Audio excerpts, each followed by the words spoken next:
Hello, everyone. How are you? Nice to meet you here. It's my great pleasure to share my understandings of the history of China here with you together. Okay. Firstly, I would like to show you four pictures, and I think we all know what are these four pictures about. The first one, yeah, pyramid in Egypt, and the second one. Have you seen this picture? Air Garden, the Mesopotamia civilization. Have you heard about that? And the third one, Taj Mahal in India. The last one, the Great Wall in China. Also, the Great Wall is considered to be the symbol of China. Okay, here is my first question. Why I have these four pictures together? What do they have in common? And what's the difference between China and the others? What do they have in common? Yeah, all of these four pictures, they were about the four ancient civilizations, right? Okay, but compared with all the other three ancient civilizations, what's the difference of China? Okay, today I'm talking about China. So there must be something that China is kind of unique. What's that? Okay, let's see one by one. Let me ask you, what language do they speak in today's Egypt? Like today's Egyptians, what language do they speak, and what religion do they believe?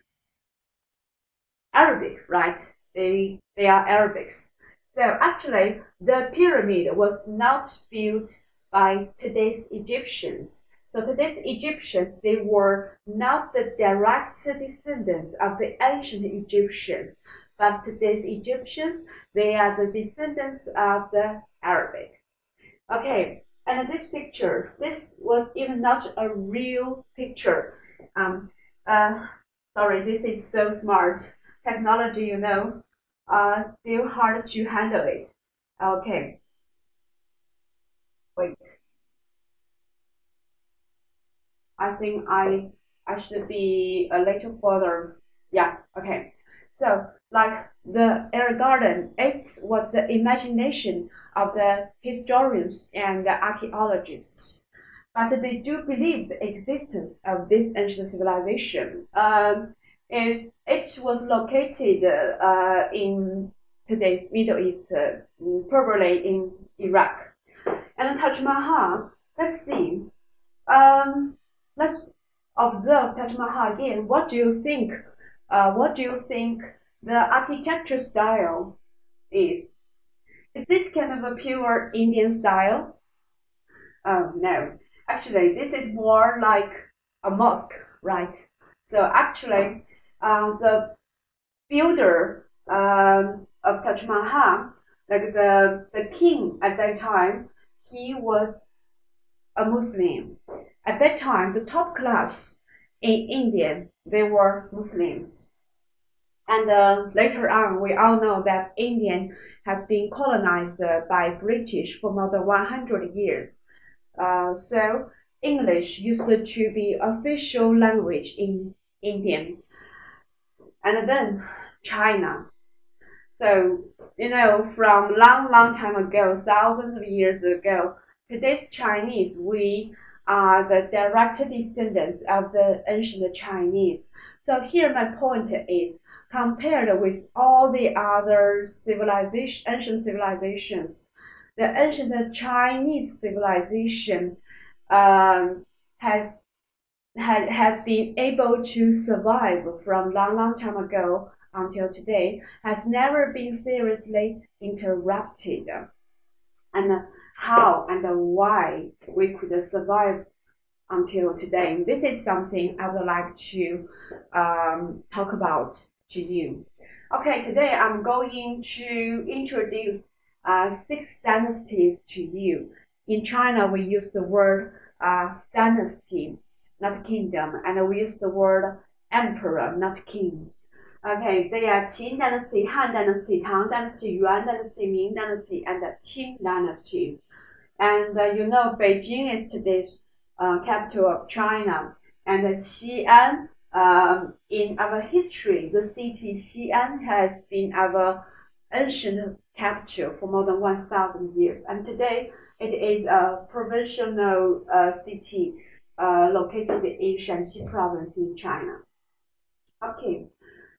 So why I would like to introduce these six dynasties, because these six dynasties they when they ruled China, when China was ruled under these six dynasties, China was united one country, and all of these six dynasties they had their policies influence on China until today. Okay, before unification of China, at that time, we were in Warring States period, and you can see on the map there were so many states, big and small, and all of them wanted to defeat the others and to unite China as one country. And finally, this state, Qin state, in the west, gradually defeated the others and finally conquered all the whole area and united China as one country the first time in our history. So it established the Qin dynasty, the first dynasty in China.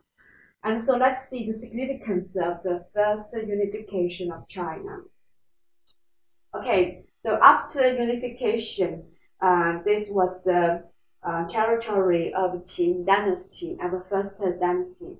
And there are two most important rivers in China, the Yellow River in the north and the Yangtze River in the south. And the Yellow River was considered to be our mother river. And the ancient Chinese civilization actually started nearby Yellow River. Okay.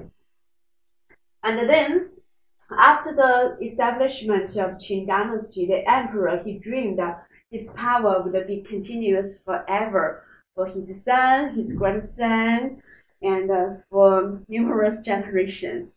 Then he must take some policies and measures to consolidate his power. How? Okay, by reforms. So economic reform, cultural reform, and political reform. Okay, this was the statue of the first emperor of Qin dynasty, also the first emperor of China, Qin Shi Huang. Okay, Qin Shi Huang. Qin means Qin is the name of the dynasty. Shi means start, and Huang means emperor. So let's see his political reform first. So let's see this map. Okay, on the top it was the emperor himself, and we can see at that time the colors, the black and the red, were considered to be noble colors. And then under him, there were three top ministers. We see governmental ministers. And this one on the left, he was like today's prime minister. And the one on the right, he was in charge of all governmental officials. And the one in the middle, can you guess what's his duty? You see, his dressing was very smart. So he was the army general. Okay. And all of these three top ministers, they were directly appointed and removed by the emperor himself. And locally the same, the emperor, he divided the whole country into 36 counties, and all those magistrates, the heads of those counties, they were also directly appointed and removed by the emperor himself. So in this way, the emperor, he was able to grasp all the power in his one hand. And once the power was separated into different hands, China would be in huge danger. The country would be separated into different parts. So the power must be highly concentrated in one hand.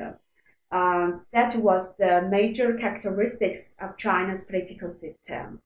Okay, and the next, economic reform. So, what's this picture about? Can you guess? Yeah, they were all coins, but why the coins were in different shapes?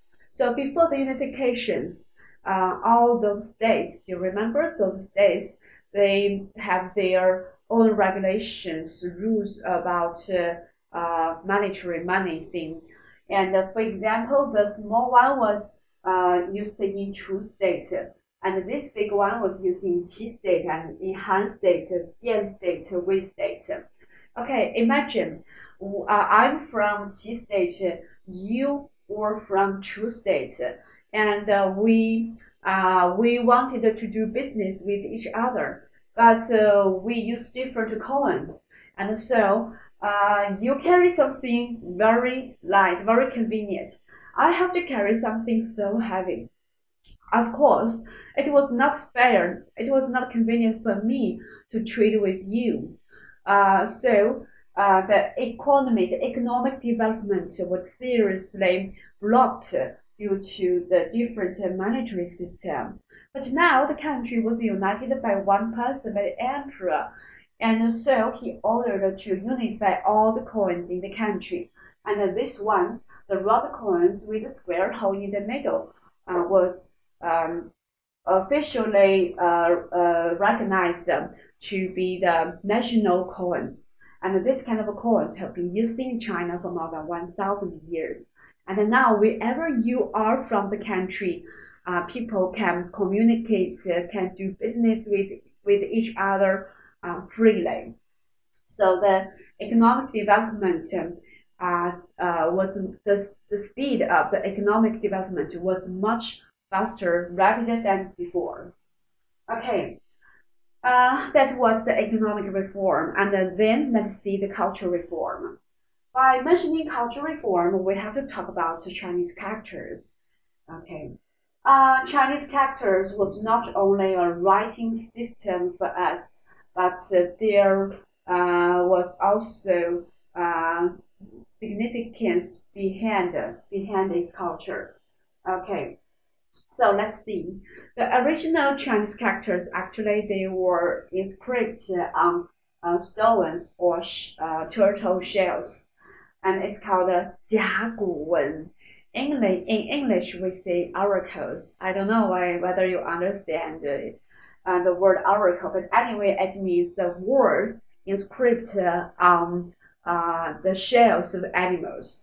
Okay, and this picture, it was the historical development of the shape of Chinese characters. For example, this vertical line on the left, it was written, it was used by ancient Chinese maybe 3,000-4,000 years ago, and like this one, it was like 2,000 years ago, and this one 1,000 years ago, and this one like today's modern Chinese, we write Chinese characters like this vertical line. Okay, here I want to say, even today in China, people from different provinces, if they all speak their local dialects, we couldn't understand each other. So can you imagine how to solve this problem 2,000 years ago? How do we recognize we were one nation people, and how we communicate with each other if orally we had a great difficulties? How? So after the unification of the country, the emperor, he not only unified the monetary system, he also ordered to unify the writing system. So from this time on, there was only one writing system in China. And from then on until today, from the first dynasty until today, we only have one official writing system. And this was very important. So even though people from different parts of China had difficulties in in communicating orally, but we can still understand each other by written language because we have the same written language. So we say Chinese characters was like invisible bridge connected all Chinese together. Okay, and later the Chinese characters developed into a form of art. It's called calligraphy. But actually, the cultural reform was not finished. The emperor, he was worried that maybe someone have different opinions against him. So, in order to avoid that, he ordered to have hundreds of Confucian scholars buried alive, and also had their books burned to ground. So at that time, the civilians they were hard to receive education, and so the only thing they could do was to follow the emperor's will. This was very brutal. Okay, and besides, we see besides the emperor, he also had another two great achievements. One of them was the terracotta warriors. This was one of today's eight world wonders in today. And the terracotta warriors was located in Xi'an, our ancient capital I told you before. And actually, this was the emperor's tomb. Before he really planned to kill numerous people with him together when after he died, and to protect him in the afterlife. He enjoyed to be the emperor, so he dreamed after even after he was dead, he could still to be the emperor. Okay, but finally he changed his mind and made fake warriors and horses with him underground. Okay, and another achievement was the construction of the Great Wall. Actually, before it was not a consecutive war, but it was defensive walls built by different states, by those states separately. But the emperor of the Qin dynasty, the first emperor, he ordered to connect all these defensive walls together, and then connected all them together. It became a very long wall, and so we named the long wall the Great Wall. Okay. So please remember both the terracotta warriors and the Great Wall. They were both the construction, the achievements of the first emperor in China. Okay. Basically, we have finished the part of Qin dynasty, the first dynasty of China, and then let's move to the second dynasty, Han dynasty. And firstly, I would like to tell you the story of Confucius. I think most of you have heard of Confucius, right? He's a person, a very famous person in our history. Okay, but let me give you a very brief introduction of the Han Dynasty. So why the dynasty was named the Han Dynasty? The language Chinese, in Chinese we say Hanyu, and the Chinese characters in Chinese language we say Hanzi.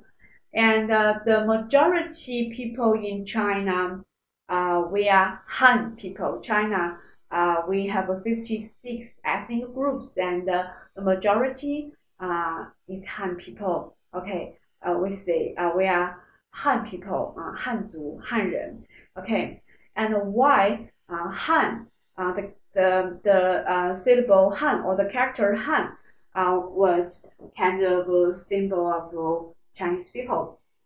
Okay, it was from this dynasty. So the founder of this dynasty,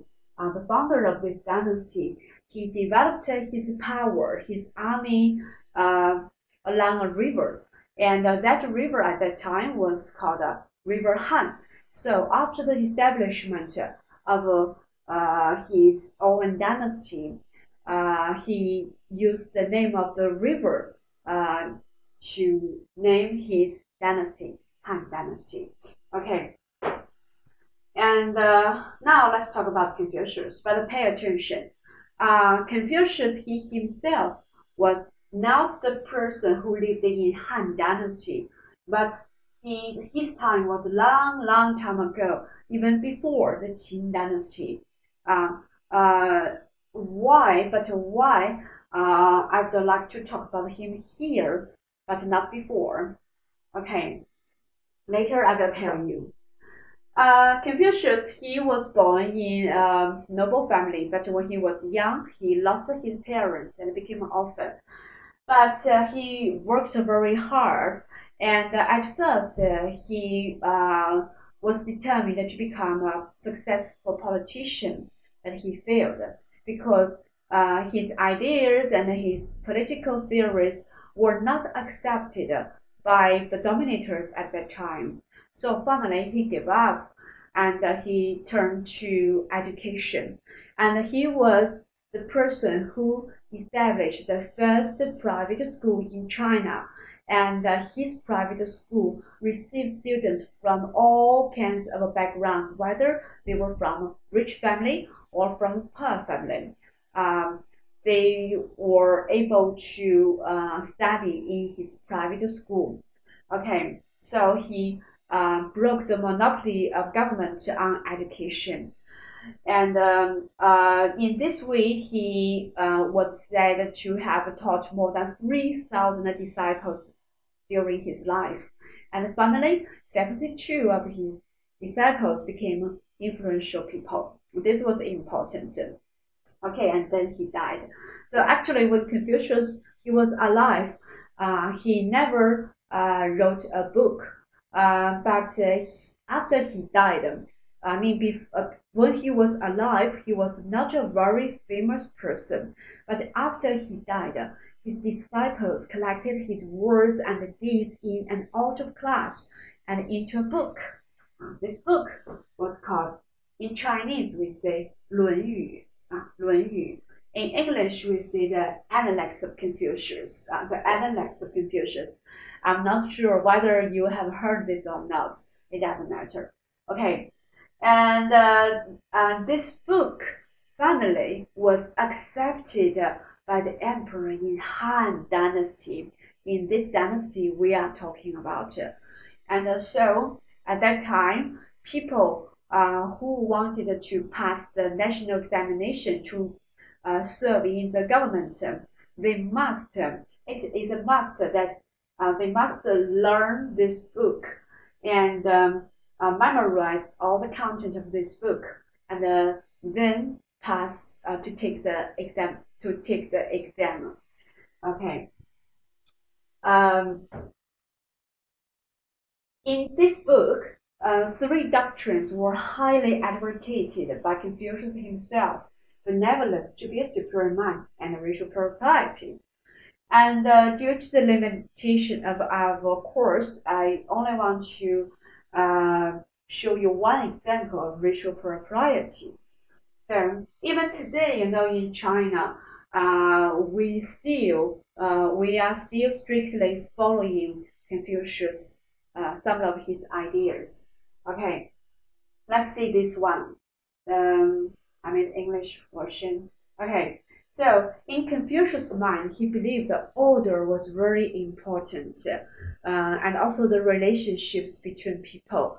So he believed that everyone, you have your position and stay in your seat, in your position. Don't move. And then everything, the whole society, the whole world would be in harmony.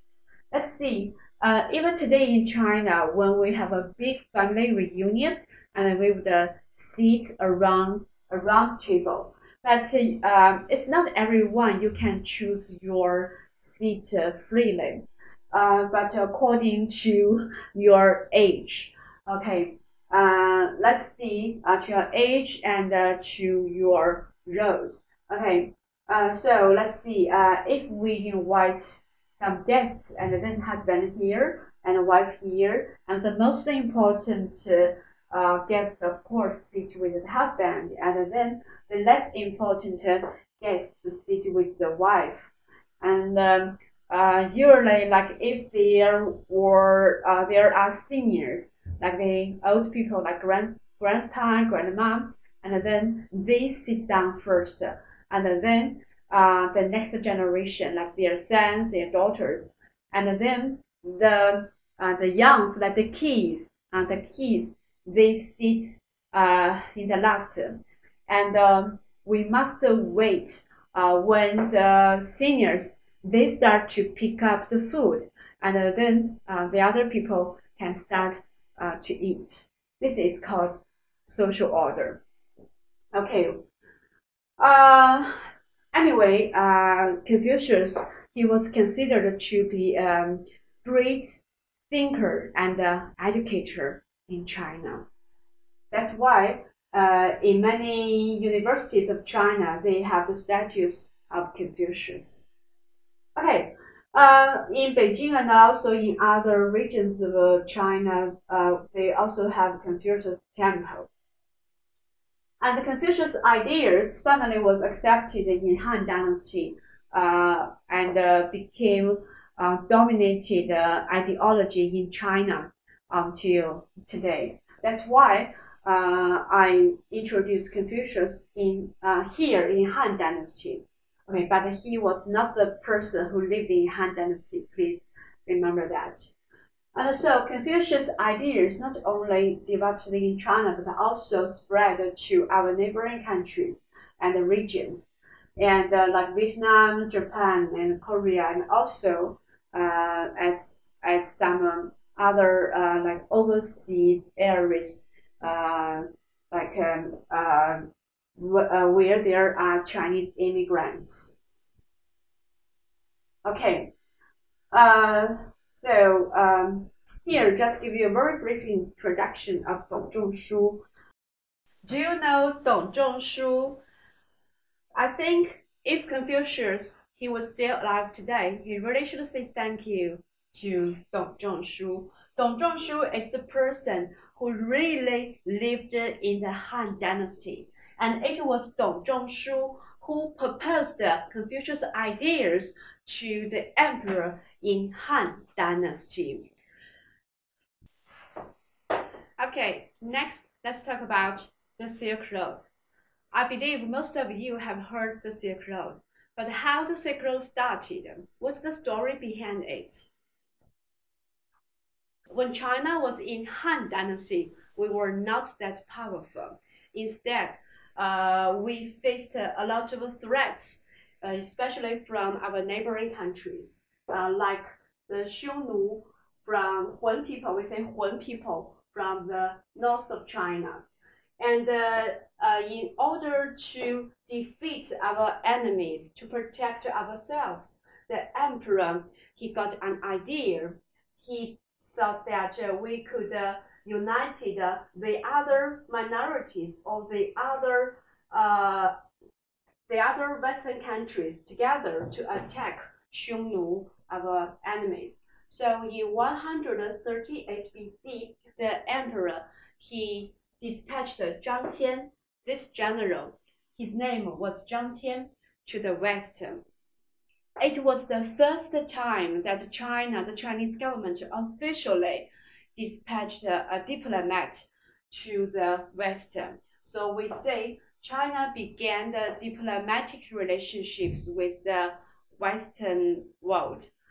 However, because it was the first time, nobody had any experience before, so most of their people, the delegation group, either got lost or they were eaten or beaten by monsters or animals. In the end, only one companion left with Zhang Qian back to Han Dynasty. However, this general, he was more confident instead, because this time he got experience, so he decided to try again. And in 119 BC, he proposed to the emperor. And this time, the emperor gave him 300 people as delegation group, and with numerous cattle, sheep, and Chinese antiques, and also Chinese silk. And according to the lessons of last time, this time Zhang Qian, he was very familiar with the route to the west, and wherever they arrived, they established friendly relationships with local people, and they exchange goods from each other's country. And in this way, China's products, especially like Chinese silk and Chinese antiques, were introduced to those countries.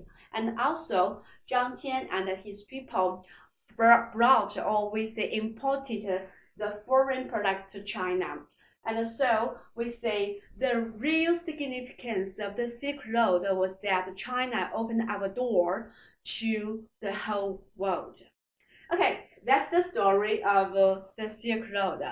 And next time, I will take you to our Tang Dynasty. Thank you.